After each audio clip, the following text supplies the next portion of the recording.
The night walkers.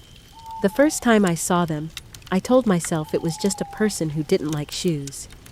That sounds ridiculous now, but it's the kind of lie you reach for when the alternative is admitting the night has its own rules. In my town, everyone liked to talk about how safe it was.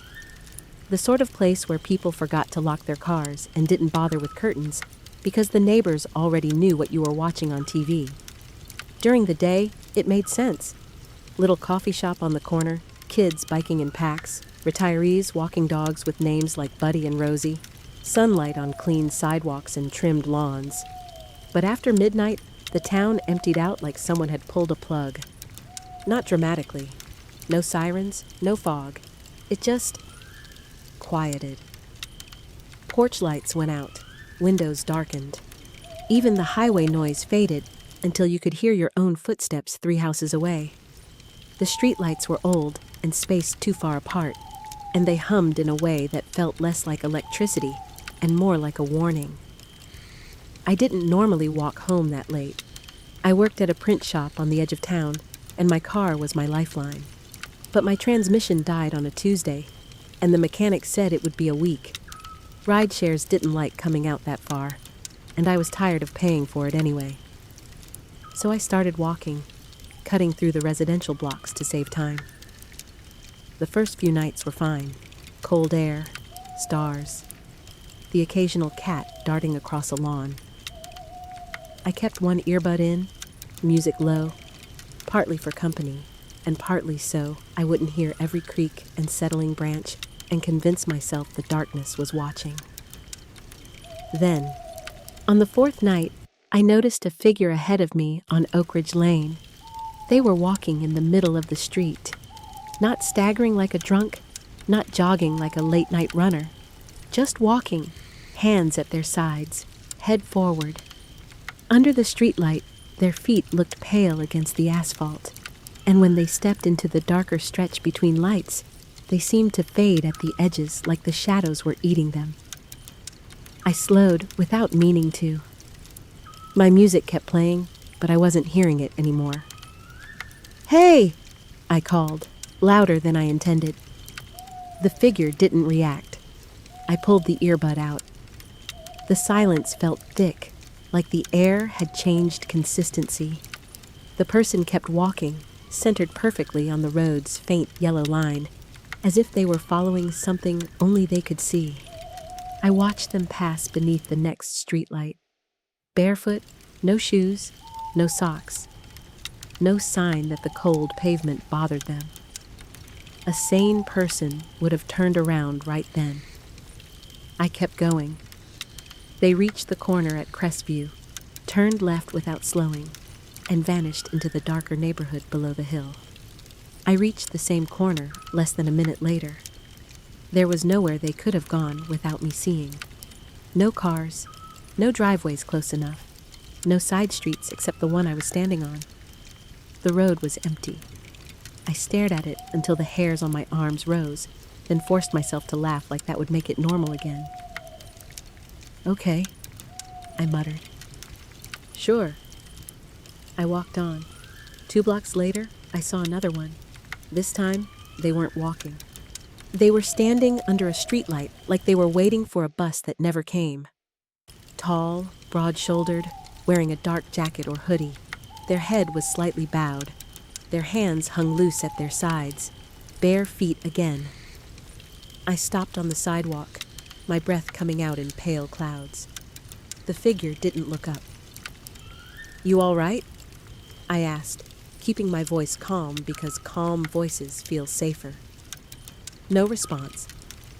I took a step closer, then another, until the light from the street lamp painted the figure's face in a flat gray.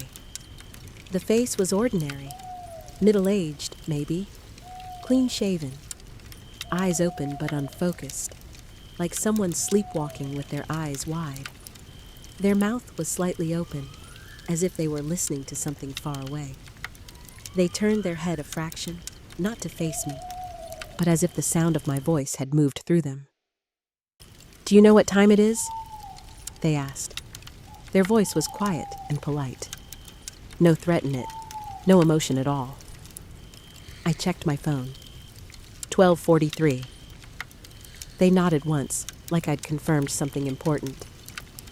Too late, they said. For what? I asked, half laughing again because my brain was desperate to make it a joke. They didn't answer. Instead, they began walking downhill toward the little park at the end of Oak Ridge, the one with a rusting swing set and a path that disappeared into trees. They walked in the middle of the street, same as the first one. Same steady pace. Same calm. I should have let them go. I followed. Not close enough to be obvious, I told myself. Not because I was curious, I told myself. Because if someone was confused or in danger, I should make sure they got home, I told myself. The lies stacked up fast when the truth was sharp.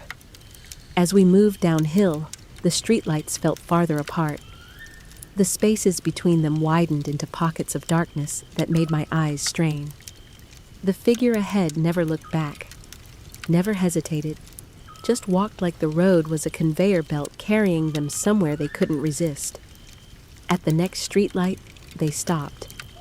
I stopped too, on the sidewalk, forcing distance between us like distance could protect me. "Where are you going?" I asked. They lifted an arm and pointed toward the park. "There," they said. The word sounded like it was borrowed from someone else's mouth. "I don't think that's a good idea," I said, and my voice finally carried the edge of fear I'd been swallowing. They looked at me then, really looked at me. Their eyes were clear, and in them I saw something like confusion, then pity. "You shouldn't be here," they said softly. "You're still early." "Early for what?" They blinked once, slow, like the act of blinking took effort. "Walking time," they said. Before I could ask what that meant, another person stepped into the pool of light behind them. Then another. Then another. They came from the darkness between streetlights as if they had been standing there the whole time, just beyond my vision. Different heights, different builds, different clothes. One in a winter coat, one in a thin t-shirt that made no sense for the cold. One in what looked like a hospital gown, half hidden beneath a sweatshirt. All barefoot, all silent, all facing downhill. My mouth went dry. My hands felt numb. "How many of you are there?" I whispered. No one answered. Not even the first one. They all began to walk at the same time. Not hurried, not marching, not stumbling. Just walking, perfectly synchronized, like a crowd moving to music I couldn't hear. Down toward the park. I stayed on the sidewalk, trailing them at a distance, afraid to turn around and equally afraid to get closer. The street felt narrower now, the houses leaning in, the windows dark and blank. I had the sudden certainty that if anyone looked out their window, they wouldn't see what I was seeing. Or worse, they would, and they would close the curtains quickly and pretend they hadn't. At the edge of the park, the group stopped. The grass was pale with frost. The swings hung motionless. The path into the trees looked like a black mouth. Every single figure turned at the same time and looked back at me. Not angry, not excited, not hungry, expectant. As if they were waiting to see whether I would join them. My legs locked. My throat tightened so hard it hurt. One of them, an older woman with long hair and a cardigan, smiled gently, the way you smile at a child who doesn't know the rules yet. "Not tonight," she said, her voice as soft as snow. "You're still early." Then the whole group turned and walked into the trees, bare feet stepping onto the path without sound. The darkness swallowed them one by one, and for a few seconds after the last one disappeared, the park felt too quiet, like the world was holding its breath. Then the streetlights flickered. Once, twice, A quick, stuttering blink that made the shadows jump. When the light steadied again, the park was empty. The path was empty. No movement, no voices, no footsteps. Just the wind moving through branches like something breathing. I stood there for a long time, staring at the tree line. My phone felt heavy in my pocket, like an anchor. When I finally forced myself to move, my feet didn't feel like mine. I took the long way home that night, staying on the brightest roads, even though it added 20 minutes. I walked past the diner with its flickering sign, past the gas station, past the few places that still had lights on. I didn't look down side streets. I didn't listen to music. I listened only to my own footsteps, counting them to prove they were real. When I got home, I locked the door, checked the windows, and left every light on. I sat on my couch, fully dressed, shoes still on, staring at nothing. At 12:43 a.m., my phone buzzed. No notification, no call, no message. Just one long vibration that made my stomach clench like a fist. I stared at the blank screen until it went dark again. The next morning, I knocked on my neighbor's door. His name was Mr. Harlan. He was the sort of retired guy who sat on his porch with coffee and watched the street like it was his job. He opened the door a crack, chain still on, and looked me up and down. "You're the one who walks late," he said. "I had to," I said. "Car's in the shop." He stared at my shoes. Then his eyes flicked to my face. "You went down Oak Ridge," he said quietly. My mouth went dry. "How do you know?" He didn't answer. He just opened the door wider and let me into his living room. He pointed to a chair. I sat. Finally, he asked, "What time did you see them?" 12:43, I said. The number fell out of me like confession. "Mr. Harlan closed his eyes for a second. Then he nodded, slow. "Walking time," he muttered. My stomach sank. "So you know." He opened a drawer in his side table and pulled out a folded newspaper clipping. He placed it on the table and pushed it toward me. The headline wasn't dramatic. Small town papers never were. Local woman missing after late walk. Below it was a photo of a woman smiling beside a Christmas tree. The date on the clipping was 10 years ago. Mr. Harlan tapped the article with one finger. "She lived 2 houses down," he said. "Went out for a walk because she couldn't sleep. Didn't come back." I swallowed. "Did they find her?" "No," he said. "They found her phone on the sidewalk near the park. Shoes still in her closet." He opened the drawer again and pulled out another clipping. Then another. Then another. Different faces. Different years. Missing after a late walk. Last seen near Oak Ridge Park. No signs of struggle. No witnesses. My hands began to shake. "Why hasn't anyone—" "Because people don't talk about it," he said sharply. "They pretend it's random. They say the missing folks ran away, or met someone, or got hurt somewhere else. Anything except admitting the park takes people." "Takes them where?" I whispered. Mr. Harlan's eyes flicked toward the window as if the word might travel. "Down the path," he said, "where the lights don't reach." I stared at the clippings. My throat tightened until it hurt.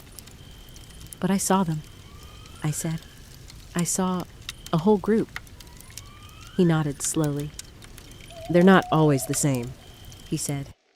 "Sometimes it's one. Sometimes it's many. Sometimes they stand under streetlights like they're waiting for someone to notice." He leaned forward, voice low. "You know why they're called night walkers?" I shook my head. "Because they walk at night," he said. "And because if you see them, they start walking you." My stomach rolled. "What does that mean?" Mr. Harlan's face was grim. It means the night starts calling you to the same time, the same streets, the same path, little by little, until you stop thinking it's a choice. I remembered my body waking at 12:43, the buzzing phone, the way my feet had moved without me deciding. How do I stop it? I asked, voice cracking. Mr. Harlan's mouth tightened. You don't go out at night, he said. Not after midnight, not even on your porch. You lock your doors, you keep lights on. You don't answer if you hear footsteps outside. He paused, eyes hard. And if you ever hear them speak to you, he added, don't answer. Because once you answer, you're not early anymore. The words hit me like ice. Did you ever see them? I asked. His gaze went distant for a moment, and in that distance, I saw something like grief. I saw my wife, he said quietly. On the road, barefoot, 2 weeks after she went missing. My blood ran cold. What did you do? I called her name, he whispered, his hands clenched into fists. She stopped, he said. She turned. She smiled like she recognized me, and then she walked into the dark between the streetlights, and I couldn't move my feet to follow. I stood there and listened to her footsteps until the sound disappeared. He swallowed hard, eyes shining. That's when I learned, he said. They don't just take you. They leave enough behind to lure others. I left his house with my mind spinning. That evening, I checked every lock twice. I shut my blinds. I turned on every lamp. At 12:42, I sat in my kitchen staring at my phone like it was a bomb. At 12:43, it buzzed. One long vibration, then another. Then, for the first time, the screen lit up with a call. No caller ID, no number, just blank. My hand hovered above it, shaking. I remembered Mr. Harlan's warning. Don't answer. The phone buzzed again, polite. And from somewhere outside, somewhere close, I heard soft footsteps on the sidewalk, bare feet, stopping in front of my building. Then a quiet voice, gentle and familiar in a way that made my stomach drop, spoke through the thin glass of my window. Do you know what time it is? I didn't answer the phone. I stood in my kitchen staring at it while it buzzed itself quiet, my pulse thudding so hard I could feel it in my teeth.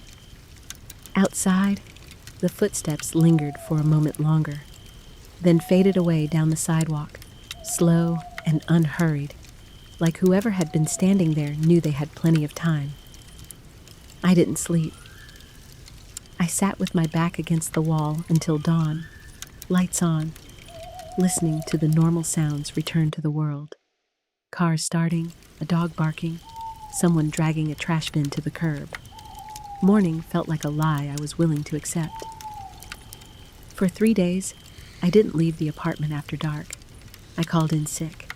I ordered groceries. I ignored messages from coworkers asking if I was okay.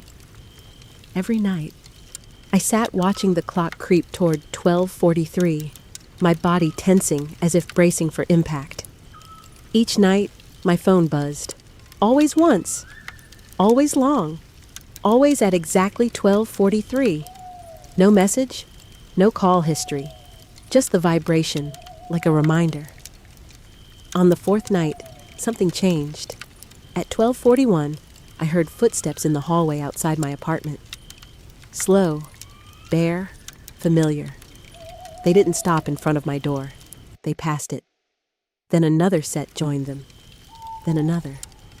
The sound grew into a quiet procession, shoes absent, soles soft against cheap carpet. I pressed my ear to the door, heart racing, afraid to breathe too loudly. A voice murmured something I couldn't quite hear. Another replied. Then laughter, soft, distant, wrong. Not happy, not cruel, just relieved. At 12:43, my phone buzzed again. This time, it didn't stop. It vibrated once, then again, then continuously, the sound rattling against the counter like it was trying to shake itself free. I grabbed it without thinking. The screen lit up. No number, no name, just one word. Walk. My hands shook so badly I nearly dropped it. No, I whispered. The vibration stopped. So did the footsteps. The silence that followed was worse than the sound. It felt expectant, like a held breath. Then my phone buzzed again. Another message appeared, still early. I threw the phone onto the couch like it burned.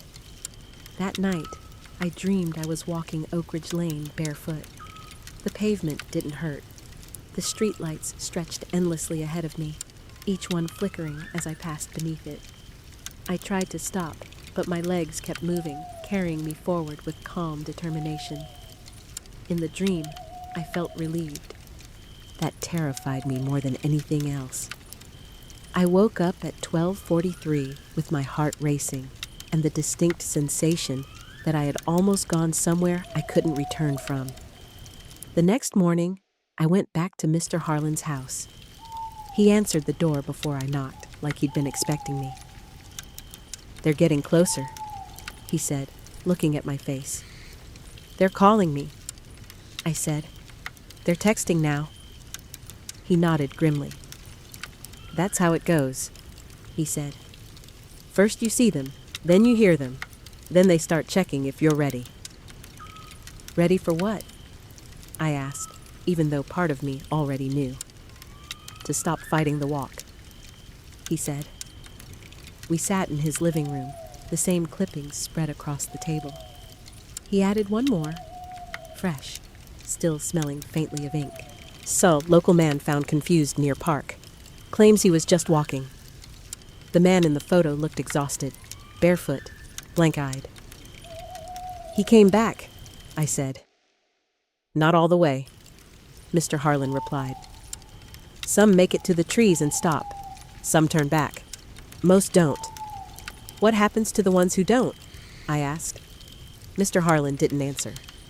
That night, I made a mistake. At 12:42, my phone buzzed early. A new message. "Come outside." I didn't respond. Then another message appeared. "You already know the way." I stared at my door. The handle looked different somehow. Closer, more inviting. My feet tingled. I stood up without deciding to. I crossed the room, my body moving like it had rehearsed this 1,000 times. I placed my hand on the door. The hallway light outside flickered. From the other side of the door, someone spoke softly.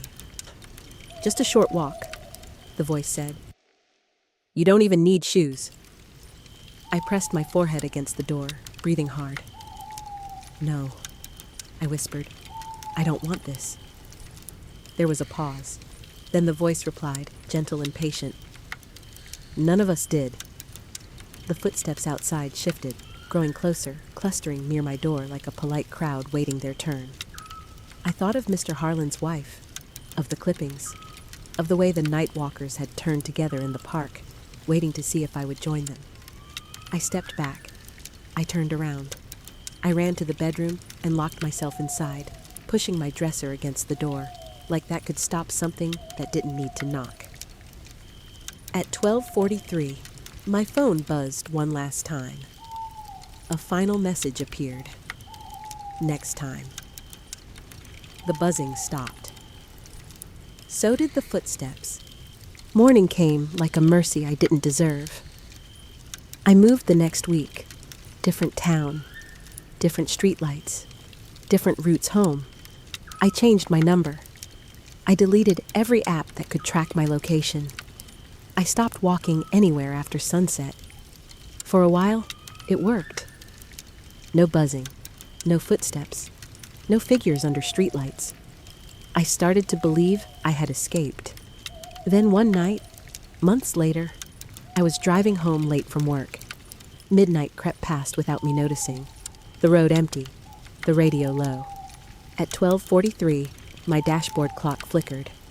The streetlight ahead buzzed. On the shoulder of the road, A group of people stood waiting. Bare feet, still bodies, calm faces. As my headlights swept over them, one of them lifted their head and looked straight at me. They smiled. Not threatening, inviting. I didn't stop.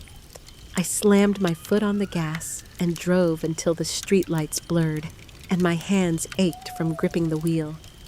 But even now, years later, my body still remembers the time.